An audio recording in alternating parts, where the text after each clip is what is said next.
Good morning, Professor Glenn. Thanks for paying us a visit. Yeah, good morning. Thank you for inviting me. Our school was so excited to be included in the Atlantic crossing, and we are just as excited to hear about other projects you have planned. What's coming up next? Well, next we have a global mission that we're going to begin very soon. And this mission is going to take 4 years. And so now, instead of just going across the Atlantic, we're going to go all around the world. And we're going to have schools from all over the world helping. So I'm hoping that you'll help us talk to other schools, and from everything that you've learned on the first mission, teach us how to do it better with all these other schools everywhere else. What do you hope to learn from these next missions? Well, we had a very good crossing of the first with the first mission with the Atlantic crossing, and now we're trying to figure out how does this compare from basin to basin all across all 5 ocean basins. And so we have a good picture of the Atlantic. Now we want to look at the others around the world. Do you think these more missions will be easier or more challenging than the Atlantic crossing? They're definitely going to be much more challenging. The Gulf Stream is a big current, and we know how to ride that current, and we know where it is, and so we can follow it across. But now these currents are going to be much harder to follow, and they're a little bit weaker. And so we have to follow those in these very strange worlds. Yeah. What role will the ocean currents play in the mission?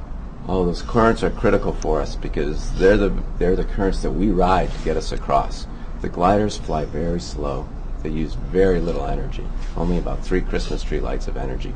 So we have to ride those currents, we have to understand them, and we have to use those to get us from one place to another. Will the gliders have any new sensors? We hope they do. We know that they'll have the same temperature sensors that we had before, so we can look at the temperature of the water and how much salt is in the water, and we'll know about the ocean currents. But we're trying to look at new sensors that tell us the color of the ocean, so we can see if there's plankton in it. And we also hope to listen, so we can listen to the sounds of the ocean, so we can hear the bigger fish and whales. Has all the data from the Atlantic crossing been analyzed? A lot of it has, but there's still more work to do, especially on the biology. A lot of the temperature and currents, that physical type data, that's been analyzed, and we see the transport of heat that the Gulf Stream does towards England. But what we really want to look now is at the biology, and that's still more work to be done.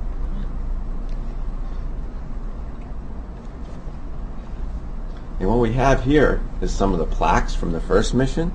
And so as we close out that mission, we have some of these to bring to you, and we'll drop them off for your school. Here, you can hold up one. Yes, we know your picture is already at the Smithsonian. It's still there, and I was just down there last week. And it's still inspiring children all over the world. We just got some emails from some very young children that saw your pictures in the Smithsonian and are inspired to become part of the glider team. Thanks, Professor Glenn. I look forward to seeing you after the news in Ms. Lucas's class. Okay. Now back to our broadcasters.